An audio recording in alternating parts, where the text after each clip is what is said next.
오늘 읽은 말씀 민수기 20장 22절에서 29절까지 굉장히 짧은 내용이죠. 그리고 하나의 사건을 다루고 있는데 이스라엘 첫 번째 대제사장인 아론이 죽게 되고 그의 아들 엘르아살이 이 제사장직을 계승하게 되는 그런 내용입니다. 24절에 하나님께서 이에 대해서 말씀하시죠. 아론은 그 조상들에게로 돌아가고 내가 이스라엘 자손에게 준 땅에는 들어가지 못하리니 이는 너희가 무리바 물에서 내 말을 거역한 까닭이니라.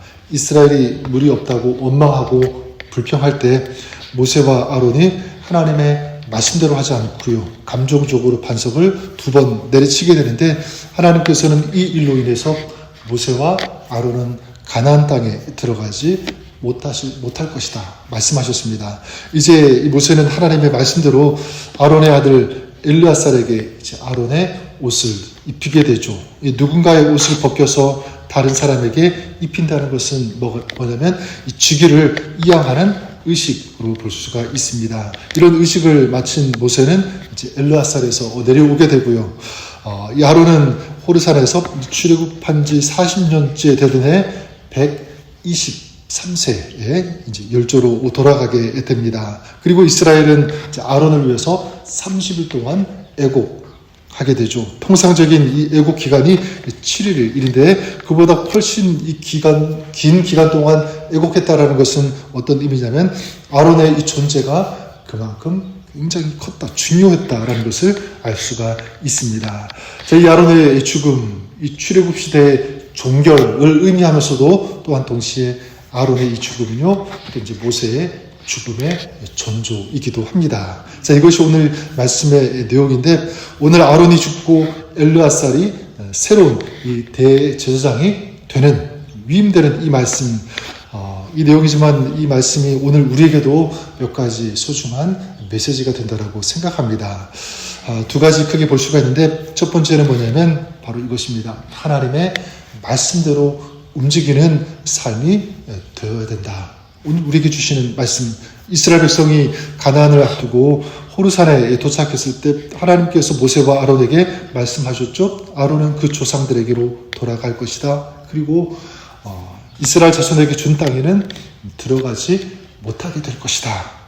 하나님은 아론이 가나안 땅에 들어가지 못할 것을 선언합니다. 그 이유 우리가 보았던 것처럼 아론이 모세와 함께 무리바 이 지역에서 불순종했기 때문에 하나님의 거룩하심을 나타내지 못했기 때문에 이런 이유지만 우리가 놓치지 말아야 될 것은 이것입니다. 아론의 죽음은 결국 하나님께서 정하신 때 그리고 하나님의 방법으로 이루어졌다라는 것이죠.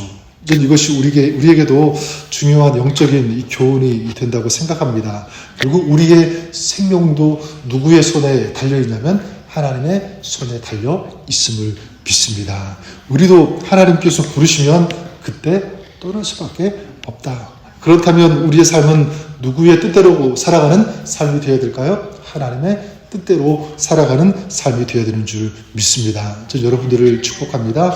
하나님의 뜻대로 살다가 하나님께서 부르실 때 그 부르심에 또한 따르는 그런 삶, 이것이 저 여러분 우리의 삶이 될 수 있기를 주님의 이름으로 간절히 축원합니다. 또한 오늘 이 말씀을 통해서 발견할 수 있는 메시지 이것입니다. 하나님의 일은 이 사람이 아니라 하나님께서 이루신다, 또한 이루어 가신다라는 것을 알 수가 있습니다. 25절에 하나님께서 말씀하시죠. 너는 아론과 그의 아들 엘르아살을 데리고 호르산에 올라. 하나님께서 이 아론이 죽기 전에 그의 아들 엘르아살에게 제사장직을 계승하도록 명령하십니다. 모세와 아론은 이제 이 하나님의 말씀 명령대로 엘르아살에게 제사장직을 넘기게 되죠. 이스라엘 백성 앞에서 하나님이 세우신 새로운 지도자가 서게 되는 것입니다. 이것은 중요한 의미를 가지게 되는데 무엇이냐면 하나님의 일은 특정한 어떤 사람이 아니라 하나님의 계획에 따라서 이루어진다라는 사실입니다. 그러니까 지도자가 죽어도 하나님의 일은 중단되지 않는다. 계속 된다라고 하는 이 사실. 우리는 누군가의 죽음이나 어떤 변화 앞에서 마음이 흔들릴 때가 참 많이 있습니다. 특별히 내가 사랑하고 존경했던 어떤 사람, 이 지도자가 우리 곁을 떠나게 되면 한 개인뿐만 아니라 공동체는 큰 어떤 상실을 경험하기도 하죠. 하지만 오늘 본문은 우리에게 이런 명확한 진리를 선포합니다. 이 지도자는 지나가도, 지도자는 사라져도 하나님의 일은 중단되지 않고 계속 된다라고 하는 사실입니다. 모세, 이 아론, 그 다음에 오늘 나오는 이 엘르아살, 그들은 그 시대를 책임지는 굉장히 소중한 중요한 지도자였습니다.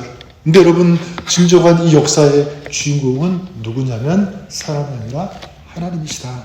하나님의 나라는 어떤 인간의 죽음으로도 중단되지 않는다. 하나님의 역사는 계속 된다. 이 사실. 자, 이것이 오늘 우리의 삶에 어떻게 적용이 될 수 있냐면, 여러분, 사람에게 의지하기보다 그렇기 때문에 하나님을 의지하는 그런 신앙이 되시기를 바랍니다. 어떤 지도자나 사람을 의지하는 것, 사람은 한시적이고 제한적입니다.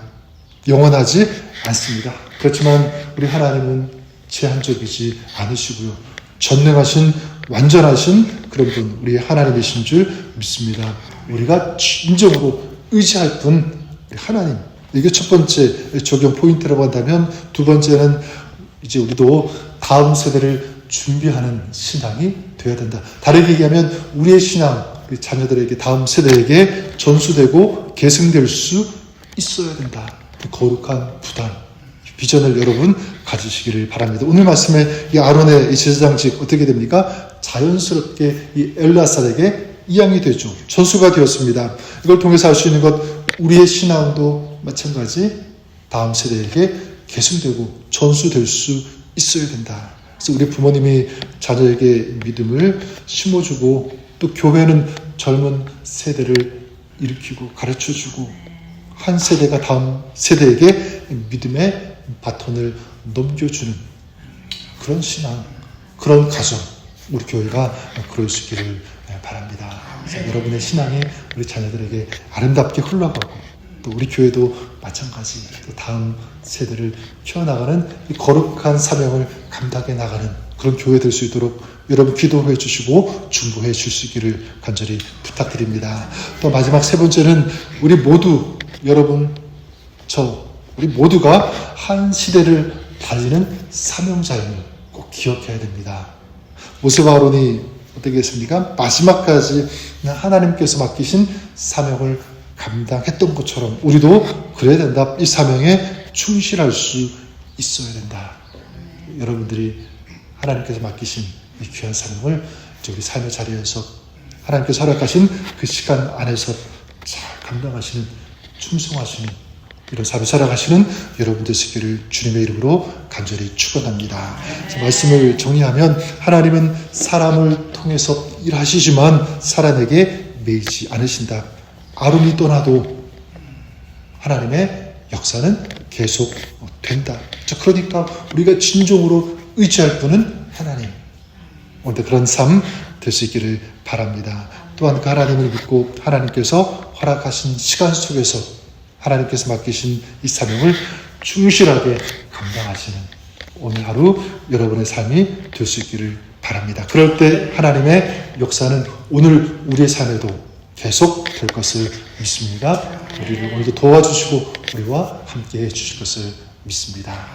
오늘 이런 믿음 안에서 주님과의 동행하심의 축복을 경험하며 누리며 살아가는 복된 하루, 승리하는 여러분의 삶이 될 수 있기를 주님의 이름으로 간절히 축원합니다.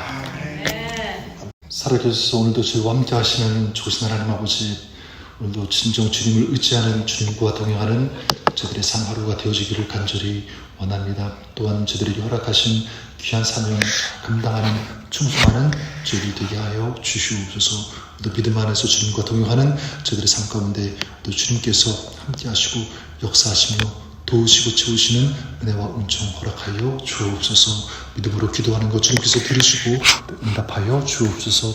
감사드리며 예수님 이름으로 기도드립니다. 아멘.